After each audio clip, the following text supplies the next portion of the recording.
तो पिछले एपिसोड में हमने देखा था कि Asta and you know magic knight entrance exam में पास हो जाते हैं। यूनो गोल्डन डाउन में जाता है और आस्था ब्लैक बुल में। अब आगे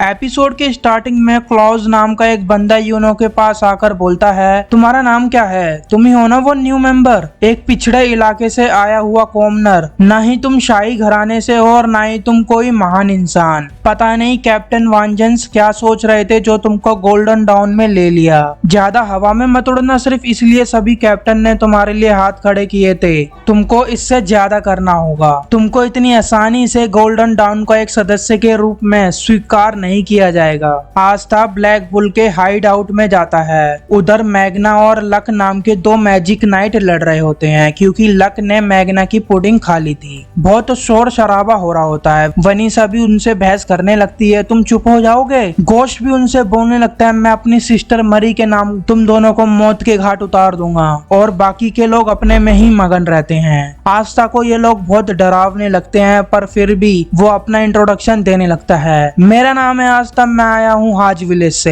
एक दिन मैं विज़र्ड किंग जरूर बनूंगा। सब लोग उसको इग्नोर कर देते हैं। कुछ लोग फाइट कर रहे होते हैं तो कुछ अपने में ही मस्त रहते हैं। यामी को गुस्सा आ जाता है। वो दीवार पर पंच मारकर कहता है, तुम लोग चुप हो जाओगे? पूरी दीवार तोड़ने के बाद उनका टेंशन यामी के पास जाता है और सब लोग यामी को घेर लेते हैं। ओ कैप्टन, आप आ गए, और अपनी अपनी राम कथा यामी को सुनाने लगते हैं। मैग्ना कहता है, यामी सर, क्या किसी ने आपसे बहुत ज्यादा उतावलापन किया? अगर उन्होंने किया हो तो मैं उनको मार डालूंगा। लक कहता है, प्लीज सर, मेरे से फाइट करो। वेनिसा कहती है, ओ डियर यामी, इनको छोड़ो, क्या तुम मेरे साथ ड्रिंक पीना पसंद करोगे? चार्मी बोलती है, देखो ये कितना डिलीशियस है ना, लो खा के देखो। घोष, मुझे माफ करना, मैं अपनी सीमा तक पहुंच गया हूँ। क्या मैं अब अपनी बहन सिस्टर मरी से मिल सकता हूँ? ये बंदा जिसका नाम ग्रे है कुछ नहीं बोलता। ऐसा लगता है ये बहुत गुस्से में है और हर टाइम सिगरेट फूकता रहता है। यामी बोलने लगता है, हाँ हाँ बस बस, मैं समझ सकता हूँ तुमने मेरे को बहुत याद किया, मेरे को बहुत मिस किया, पर अब क्या तुम चुप हो जाओगे? सब एक कतार में शांति से बैठ जाते हैं। यामी सबको बताता है ये किड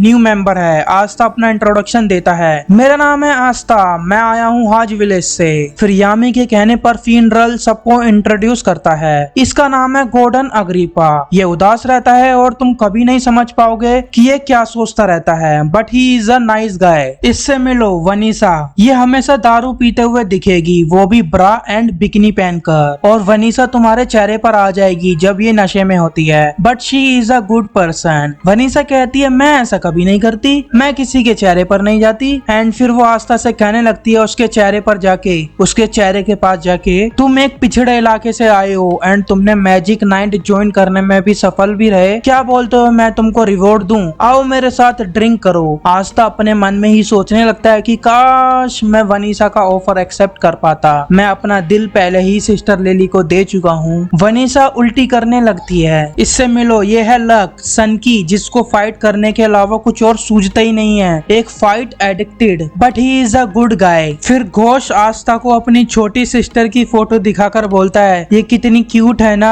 माय एंजल मरी, बट अगर तुमने इसको हाथ भी लगाया तो मैं तुमको मार डालूंगा। ये हमेशा अपनी बहन के लिए ही ऑब्सेस रहता है, but he is a good guy. Charmi जो कि हमेशा खाती रहती है, but she is a good person. और ये है ग्रे, मैं इसको समझ ही नहीं पाता, but he is a good guy. ये है मैग्ना, एक अपराधी, but he is a good guy. And बाकी तुम मेरे को जानते ही हो, I am super popular, Finral, and this is our captain Yami Sukehiro. Asta कहता है, क्या कैप्टन गुड पर्सन नहीं है? क्योंकि फिनरल ने सबके बारे में बताकर बोला कि ये सब लोग गुड पर्सन है, सिर्फ यामी के लिए ही नहीं बोला। यामी आस्था से बोलता है, और भी मेंबर्स हैं हमारी स्क्वाड में, कुछ मिशंस पर गए हैं तो कुछ छुट्टी पर, तो ये है हमारी टीम। सभी के साथ मिलजुल कर रहने की कोशिश करो, क्या तुम कर पाओगे? आस्था बोलता है, yes sir, nice to meet you all. इतनी जोर से चिल्लाकर बोलने से यामी उसको चुप होने को बोलता है और बाकी सबसे कहता है आस्था को काम पर लगाओ, वर्कआउट वगैरह करवाओ। मैग्ना डरावनी सी शक्ल में बोलता है तुम एक पिछड़े इलाके से आए हो जिसका नाम मैं पहली बार सुन रहा हूँ। मुझे नहीं पता यामी ने तुम में क्या देखकर टीम में ले लिया। तुम्हारे अंदर से तो मैं माना भी यानी कि मैजिक भी महसूस नहीं कर पा रहा हूँ। क्या तुमको ये रोप चाहिए जो बताता है कि तुम एक रियल मैजिक नाइट हो? आस्था बोलता है हाँ हाँ प्लीज मेरे को भी दो, मेरे को भी दो।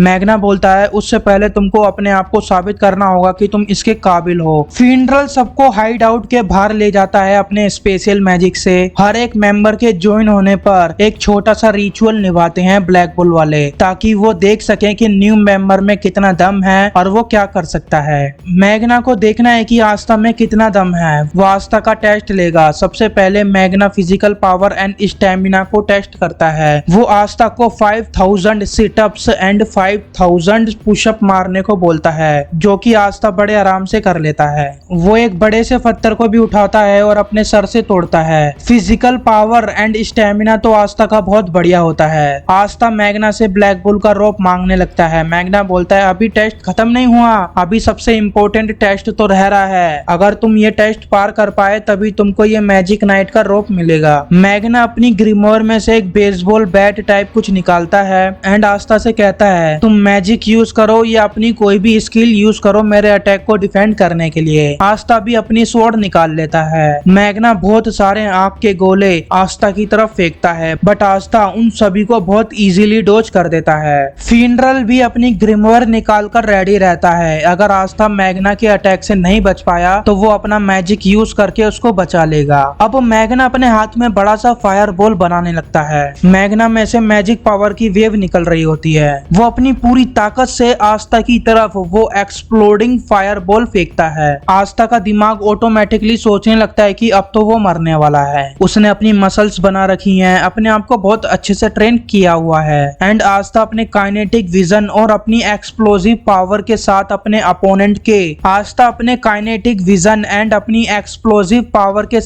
अपोनेंट के मैजिक को बीच में से काट के उनको हरा देता है। बट मैग्ना का अटैक काफी तेज होता है। वो इतनी जल्दी मैग्ना के मैजिक को बीच में से कट नहीं कर पाएगा। अगर कर भी दे तो जो मोमेंटम है उस अटैक का, उससे आस्था फिर भी घायल हो जाएगा। देखो जैसे आपको इस पिक्चर में दिख ही रहा होगा, आस्था ने एक्सप्लोडिंग फायर बॉल को कट कर भी देगा तो फिर भी उस अटैक के लावा से आस्था मर सकता है। बट आस्था गिव अप नहीं करता और वो अपनी स्वॉर्ड से अटैक को हिट कर देता है जैसे कि वो कोई क्रिकेट खेल रहा हो। आस्था मैग्ना के अटैक को उसी पर गिरा देता है। यामी नोटिस करता है कि आस्था की स्वॉर्ड सिर्फ मैजिक को बीच में से काट नहीं सकती बल्कि उसको वापस भी भेज सकती है। इंटरेस्टिंग। आस्था सोचने लगता है ओ मैन, मेरे को तो लगा था कि मैं अपनी तलवार से अपने अपोनेंट के मैजिक को बीच में से काट सकता हूँ, पर मुझे नहीं पता था कि मैं उनको हिट भी कर सकता हूँ। क्या ये बंदा मेरे को मारना चाहता था? ओह नो, मैंने उसके अटैक को उसी पर वापस भेज दिया। क्या वो मर तो नहीं गया? मैग्ना अपने मैजिक से उस अटैक को नलीफाई कर लेता है और आस्था के पास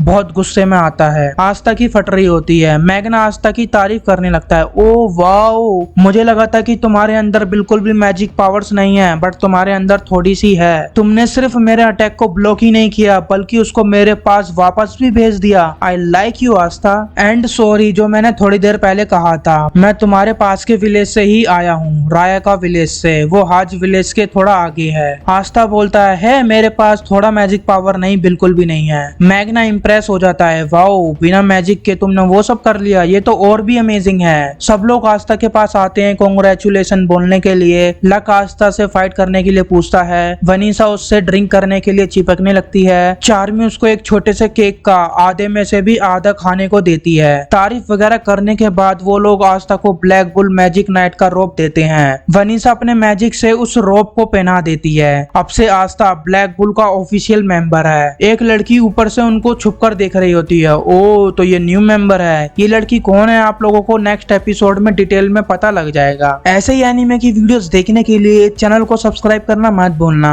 मैं मिलूंगा जल्दी नेक्स्ट एपिसोड के साथ। जब तक आप लोग गिल्टी क्राउन वाली प्लेलिस्ट को देख सकते हो, जिसके 24 एपिसोड हैं और हमने 7 एपिसोड को कवर भी कर लिया है। जाओ जल्दी देखो।